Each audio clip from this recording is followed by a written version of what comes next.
Cholesterol ಮತ್ತು ತೂಕ ಇಳಿಸುವಿಕೆ ಇವಕ್ಕೆ ಒಂದಕ್ಕೊಂದು ಸಂಬಂಧವಿದೆ. ತಾನು ಸೇವಿಸುವ ಆಹಾರ ನಮ್ಮ ದೈಹಿಕ ಶ್ರಮಕ್ಕೆ ಸಮಾನವಾಗಿರಬೇಕು.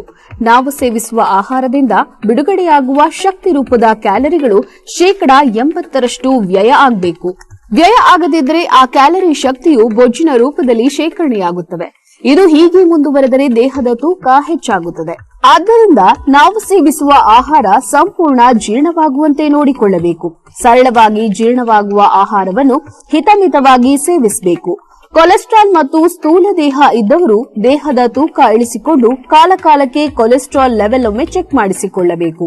ನಾವು ಏನೇ ಆರೋಗ್ಯವಾಗಿದ್ರೂ ಸಹ ಮುನ್ಸೂಚನೆ ಕೊಡದೆ ಯಾವುದೇ ರೋಗ ಲಕ್ಷಣಗಳನ್ನು ತೋರದೆ ಹೃದಯದ ಮೇಲೆ ದುಷ್ಪರಿಣಾಮ ಬೀರುವಂತಹ ಕೆಟ್ಟ ಕಾಯಿಲೆ ಎಂದರೆ ಕೊಲೆಸ್ಟ್ರಾಲ್ ಮತ್ತು ಸ್ಥೂಲಕಾಯ. ಆದ್ದರಿಂದ ಬಹಳ ಜಾಗರೂಕವಾಗಿರುವುದು ಉತ್ತಮ. ಕೊಲೆಸ್ಟ್ರಾಲ್ ಇದೆ ಎಂದು ತಿಳಿಯಲು ದೇಹದಲ್ಲಿ ಕೆಲವು ಸೂಚನೆಗಳು ಕಾಣಿಸಿಕೊಳ್ಳುತ್ತದೆ. ಕಾಲಿನ ಪಾದದಲ್ಲಿ ನೋವು ಉಂಟಾಗುತ್ತದೆ. ಕಾಲಿನ ನರಗಳ ಸೆಳೆತ ಕಾಣಿಸಿಕೊಳ್ಳುತ್ತದೆ. ಮೊಣಕಾಲು ನೋವು, ಮೀನಖಂಡ ನೋವು ಕಾಣಿಸಿಕೊಳ್ಳುತ್ತದೆ.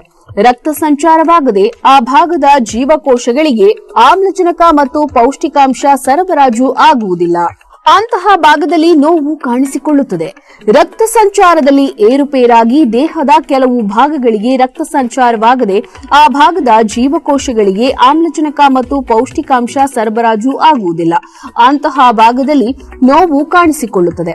ಕಾಲು ಪಾದದಲ್ಲಿ ಊತ ಬರುತ್ತದೆ. ನಡೆಯುವಾಗ ಕೀಲುಗಳಿಗೆ ಬಿರುಕು ಬರುತ್ತದೆ. ಇಂತಹ ಲಕ್ಷಣಗಳು ಕಾಣಿಸಿಕೊಂಡಾಗ ಕೂಡಲೇ ನಮ್ಮ ಸಿದ್ದಲಿಂಗೇಶ್ವರ ಆರೋಗ್ಯಧಾಮದಲ್ಲಿ ಕೊಲೆಸ್ಟ್ರಾಲ್ ಮತ್ತು ತೂಕ ಇಳಿಸುವಿಕೆಗೆ ಔಷಧಿ ಇದ್ದು ಕೂಡಲೇ ಸಂಪರ್ಕಿಸಿ.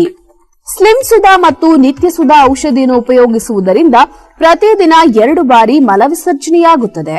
ಪ್ರತಿ ತಿಂಗಳು 2 ಕೆಜಿ ತೂಕ ಕಡಿಮೆಯಾಗುತ್ತದೆ. ಕೊಲೆಸ್ಟ್ರಾಲ್ ಲೆವೆಲ್ 15 ದಿನದಲ್ಲಿ ಸರಿ ಮಟ್ಟಕ್ಕೆ ಬರುತ್ತದೆ. ಔಷಧಿಯನ್ನು ಉಪಯೋಗಿಸುವಾಗ ಆಹಾರವನ್ನು ಮಿತವಾಗಿ ಸೇವಿಸಬೇಕು. ಔಷಧಿಗಾಗಿ ಕರೆ ಮಾಡಿ ಅಂಚೆ ಮೂಲಕ ತರಿಸಿಕೊಳ್ಳಿ. ನಮ್ಮ ದೂರವಾಣಿ ಸಂಖ್ಯೆ 8197885537.